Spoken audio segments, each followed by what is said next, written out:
Hello and welcome to the Fighting Spirit Podcast. As always, I'm Jason and I'm back from the layoff and I'm back to bring you your fight picks for UFC Fight Night Moicano versus Korean Zombie taking place in Greenville, South Carolina. This is going to be one great set of bouts. I'm really looking forward to it. Let's get into it though. Here's the show.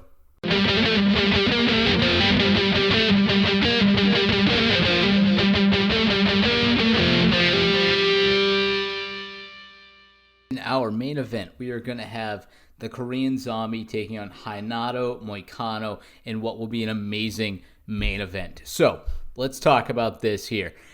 I see the Brazilian Moicano killing the dead man and taking out Zombie, but let's talk about why. So, when I look at my numbers here, I think that we have, even though he doesn't have any knockouts, I think we actually have a slightly better striker for accuracy and output in Moicano. Now, Zombie does have more knockouts to his record. He's got the 4 KOs. The guy definitely has a walk-down boxing attitude when he steps in the ring. I mean, this guy comes forward, slow with his pressure. That's why he's called the Zombie. But I think Moicano is going to be able to pick him apart. Let's look back at MMA math a little bit here. Both guys totally dismantled, I think, by Jose Aldo. He's really the king at 145 still, minus Max Holloway and, some other guys floating around here like Zabit. However, when I look at their recent victories, I think going back, we got that KO win for Dennis Bermudez with Zombie going back to 2017. And then we got great wins by Moicano against Calvin Kattar, who's a phenomenal fighter. We just saw him win last week. And then we have a great submission victory over Cub Swanson via rear naked choke. With that being said, I think that Moicano is just a little bit better fighter here, and we always talk about it, ace in the hole. This man comes out of American Top Team. Anybody's going to deliver a game plan to defeat a guy with his slow, relentless pressure like Korean Zombie, I think it's going to be that American Top Team. Now, we look over Korean Zombie, has his own MMA gym, Korean Zombie MMA. I'm not saying there's anything bad with that. I'm not saying there's anything wrong with it. I just don't think he's getting the same level of talent over there that Moicano is exposed to, and I think they're going to be able to come up with a better game plan. Also, I think the ground game is slightly superior for Moicano. Not to sleep on Zombie's 8 submission victories. In fact, even as that twister submission that he got way back when. However, I think Moicano is just the more skilled grappling technician, and I think that's going to show in his match against Zombie if this thing does go to the ground. I think that Moicano is slightly better on the feet. I think that he has a better game plan. I think that he's a slightly better fighter overall. However, he does not have any knockouts to his record, and I don't think he's going to pick one up against the tough chin of Korean Zombie, unless it was somehow altered by that elbow out of nowhere, that midnight sunrise elbow. That makes no sense. But that shot that Yair Rodriguez hit him with way back earlier this year, or last year, November 10th of 2018. I think if his chin is gone, that was part of it, and maybe Moicano picks up his first KO here.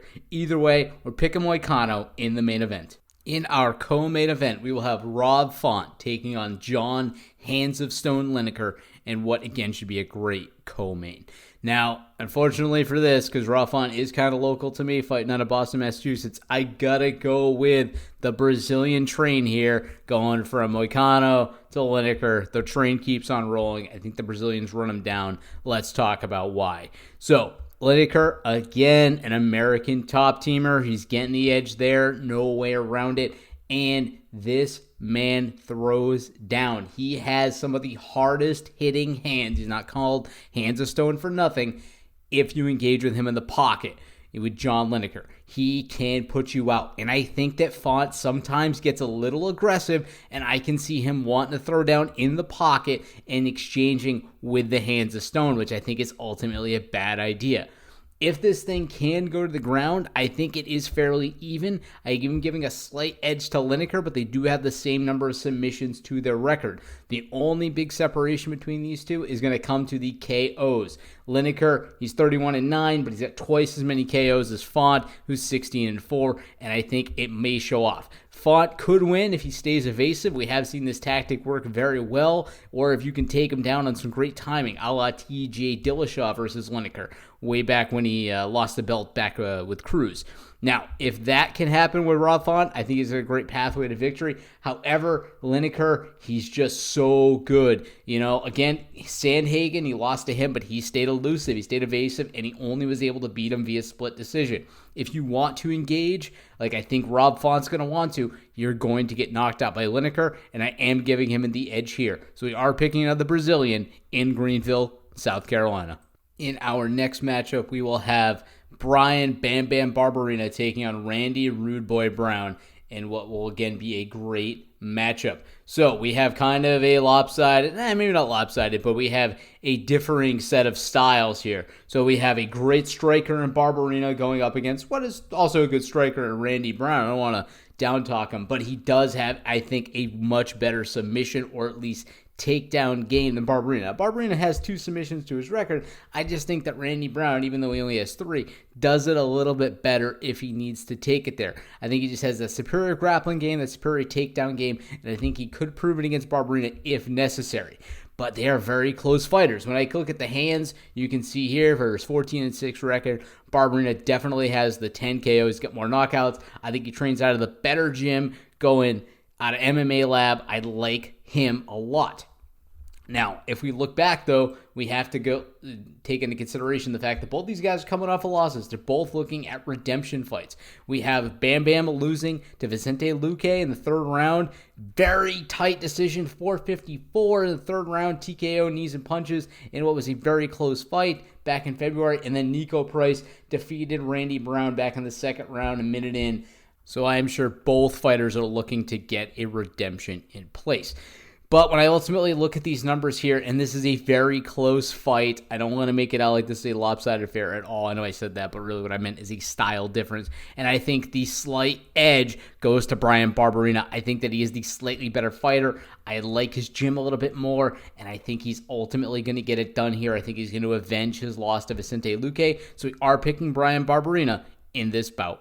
In our next matchup, we will have a ladies flyweight bout where Andrea KGB Lee will be taking on Montana De La Rosa, and I think will be a great fight again. So we have kind of a balanced fighter in Andrea Lee. She's got the 2 KOs, 4 submissions. She's 10-2, going up against what I'm calling an arm bar specialist here in Montana. So she's 10-4, 8 submissions. Let's look back at her record. She defeats Nadia Kasem, armbar. She defeats Rachel Oxovich, rear naked choke, Christina Marks, armbar, and then this goes out of the UFC, but still armbar in her XFN bout against Katina Lowe. She is getting armbars done. She has done nothing but submit other women leading into this fight.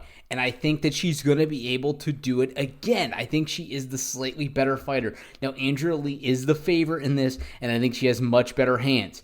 Now, with that being said, though, she hasn't had a knockout since Invicta back in 2017. And we know what we say about Invicta fighters. They sometimes do not rise to the occasion once they enter the UFC. However, Andrea is proving different, but both of her wins in UFC are coming via decision. She's not shutting the door. She's not showing a high fight IQ, and Montana is. She has 3 fights in the UFC, all via submission, 1st round, 3rd round, 2nd round. She's getting it done as early as possible. She went a little late with Ostovich, but I still think the record proves the fact that she knows how to shut things down, and she can put this thing on the mat if need be, and she can outclass Andrea Lee. I am picking Montana De La Rosa in South Carolina. In what I'm calling another razor-thin matchup, we have Kevin Holland, the Trailblazer, taking on Alessio Di Cicuro, an Italian fighter out of Rome, in which should be an interesting contest. I know I say that about a lot of them, but this one's very close. These guys are separated by 1/100 of a point on my metric. This is very, very close. This is as close to a draw as I think we can call it. So, Kevin Holland, I think that he is the slightly better striker for sure. And I think that really comes down to power for Holland. Even though these guys have similar numbers of knockouts, we're talking about Alessio coming in at 5 versus Holland 6, very tight. I think that Holland just has the little bit better power here at this middleweight division. And I think he's going to be able to lay on the pressure and shut Alessio down early or at least by the 2nd round. Now, I'm not calling for a 2nd round knockout, but I think he's going to be able to at least sap the energy out of Alessio, and I think he's going to be able to pick up the W. If it does go to the mat, I still like Holland here. He has the 6 submissions. He actually just has many knockouts. He does submissions, so I think he's dangerous everywhere. Not that Alicio isn't. 4 submissions himself, and he does have some good ones at that. However, he did lose to another fighter on this card via a triangle choke. Eric Spicely is filling in. We'll talk about later. So I'm not totally convinced he's the superior ground technician. But we shall see how it plays out. If we look over at Holland's record, he has not been submitted since he was a young man back in 2015. I think that he's gotten a lot better since then, and I think he's going to prove himself in South Carolina. We are picking Kevin Holland, the Trailblazer, in this bout. In our next matchup at Ladies Strawweight, we will have Ashley the Spider Monkey Yoder taking on Suri Kondo in what should be an okay fight. I mean, when I look at the numbers here, I see that Ashley Yoder doesn't have the greatest output. She has no knockouts to her record. She has a little bit of ground game with her 4 submissions for her 6-4 record. And she's taking on a 6-2 fighter with only 1 KO to her record in Suri Kondo. So I'm not expecting a whole lot of this matchup. I think we have 2 relatively green fighters. Not that it necessarily will be a bad matchup. These ladies could be fairly evenly matched. However, they don't have the most interesting records. Suri Kondo, since she's entered the UFC, she's only has 1 win. Her last 2 were losses. And we have Yoder coming with only a split decision win in the UFC against Amanda Bobby Cooper back in November of 2018. So not, and she actually was last fighting on a Korean Zombie card, the Yair card, just to make it kind of interesting. So she seems to follow that guy around. But anyways, I'm not sure that this is going to be the best fight in the world, like I said, but I think that Kondo is going to be able to get it done here. She does have really high output. She's more of a points fighter, I think, than a power fighter. That's why we emphasize her, 1 KO here for her 6-2 record. So I can see her pointing her way into a victory here. However, if Ashley can get takedowns, she will get the win. I just think that Kondo may be able to stuff some of those takedowns and pick up the victory herself. So we are picking Suri Kondo in this ladies' strawweight matchup. Okay, in our next fight, we have what could be, at featherweight, one of the dark horse fights of the night. We have Dan Ige, the Dynamite, taking on Kevin, the Angel of Death Aguiar. I haven't brought it up in a while, but that's actually a good fight name. Both these guys, solid fight names. Angel of Death, though, that is one hell of an intimidating fight name. However, I think that the Dynamite blows out the Angel of Death here and is going to pick up the W. It is a close matchup, but I think that just Ige has the slightly better hands. You know what? Really, they're honestly tied. When I say that he has better hands, he does have more knockouts. You can knock out a bunch of cans. Let's not beat around the bush here. But I think that Aguiar and Ige have basically similar hands. I think Ige's competition is just his taking punches a little better. They've had better chins, and that's why he's gone this way. Also, he is a ground specialist, so I think we're just not going to get those same numbers. Ige's got those 5 submissions for his 11 victories. Aguiar's got 1/17, and I think if Ige can put this thing on the ground, we have seen some great takedown aggression out of this guy. I think that he can get the victory here. So if we don't ignore his takedown ability, we look at that, we look at his hands, I think the Ige, also training out of Extreme Couture, has the better fight team. I think the Ige gets it done here. We're picking the Dynamite. He's going boom in South Carolina. In our next matchup, and it pains me to say it, but we have Luis Violent Bob Ross Pena taking on Matt Wyman, and I do not have Violent Bob Ross winning again. Now, he upset this decision last time when he actually defeated Steven Peterson. However, he did lose to Drazana before that, so the guy is a little bit of a crapshoot, but I love to watch him fight. It's just the numbers don't shake out for him, and I had to pick Wyman. Now, let me tell you a little bit about Wyman, though. This guy hasn't fought in some time. His last victory, his last fight, was in 2014. He's had a very long layoff. However, we talked about Leonardo Santos having too long of a layoff, and we saw that what he did to Stevie Ray. The guy got the quick first round knockout victory. So, I'm not going to call a guy over the hill. I can't do it. I can't do it again. And I think Wyman is actually going to get the victory here. Call me crazy. I don't know how he's going to derail this man. 10 years his junior, just looking great after his victory against Peterson. But the numbers say Wyman. Everything he did but prior to his sort of retirement, the guy looked amazing. He looked good. He was getting good decision victories. Now, he doesn't have the highest fight IQ. He's not willing to take a lot of risks because of his decisions. But if he can, play that game against Luis Pena, against Violent Bob Ross, I think that he can get it done, and I think he can pick up the victory. It's a little bit of a crazy call. It's much like the Leonardo call. I got to take this guy this time. I don't want to. My heart says Pena. My money, my mind, the numbers, they all pick Wyman. So we got to pick him. We got to follow the metric. But know that my heart picks Pena in this bout. But I'm being wishy-washy. We're picking Wyman in this fight. In our next matchup, we will have Alan Crowder taking on Jarizo Rozenstruik in what will be a great heavyweight matchup. So we last saw Alan Crowder basically get a no contest, or he didn't get a win. He actually got the win for a disqualification against Greg Hardy. Greg Hardy hit him over that knee, but in a fight that I thought he was getting the better of Hardy. We saw him weather a great storm against a superior athlete. Let's be honest, Greg Hardy is super NFL caliber. But he, threw his best stuff at him, and Crowder was eating it. He was taunting him. And I think if he hadn't thrown that illegal knee out of Hardy, I think he might have been able to ultimately get the win here if this thing went a little bit deeper, because Hardy seemed like he didn't have the best gas tank. Anyways, let's talk about Rozenstruik, though. I think that these guys have fairly equal hands, but Crowder outclasses him if he can bring this thing to the ground. We've seen no ground game whatsoever out of Rozenstruik in the UFC. He's got 6 KOs over 7 wins, 0 submissions. We got 3 submissions out of Crowder and 5 KOs. This guy can get it done really any way he wants to if necessary. Now, he hasn't had a submission in some time. This is fair. He has got his rear naked choke back in 2014. However, I think that he could get it done against a guy that's a novice on the ground, or so it seems, in Rozenstruik. So if he can grind the big man down, he's a big man himself, but if you can grind him down, get it down to the mat, I think he will have a slight advantage. Also, if it does stay on the feet, even though Rozenstruik has the more dangerous hands, I think we saw Crowder's chin. He can hang with Rozenstruik and make him eat punches and drain that gas tank like we saw him do to Hardy. In this heavyweight matchup, we are picking Crowder.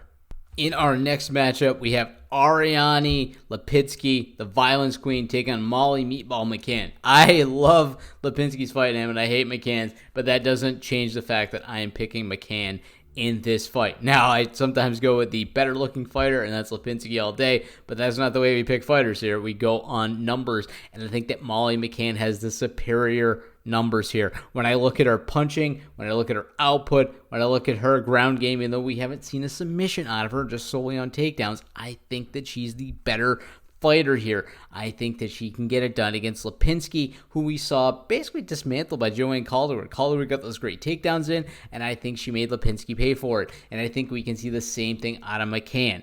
We'll also see that McCann has that slightly better camp, in my opinion, that next generation MMA Liverpool camp. I think that's a slightly better camp to that Raz Thai camp of Ariane Lipinski, but who knows? She might come out there throwing great leg kicks and shut McCann down. It is a tough call to make in this matchup because they are, I think, fairly close, even fighters, but we are ultimately giving that edge to the Scouser out of Liverpool. We're giving it to Molly McCann in this ladies matchup.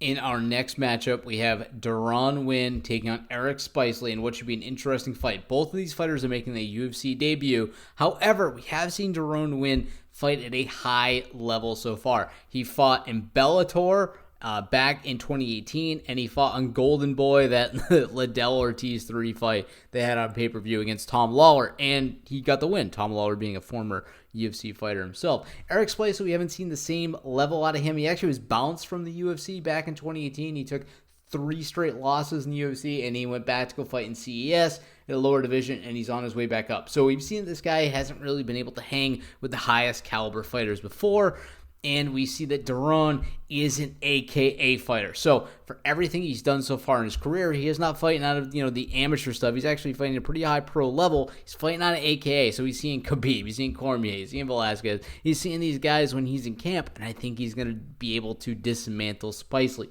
We've seen Spicely crack under the high pressure of the UFC, even though he is good once he gets out of it. He's just not one of those guys at the top level. He's like a guy playing AAA ball, playing in the AHL, playing at D1 college, but just can't make it to the bigs. And I think Doron Wynn is one of those guys that can hang in the major leagues. I see him defeating Spicely in this matchup, even though they're both debuting fighters, not a lot of information, but I think we are going to see Doron. He's our matchup. He's our big leaguer. We're taking Doron in this fight.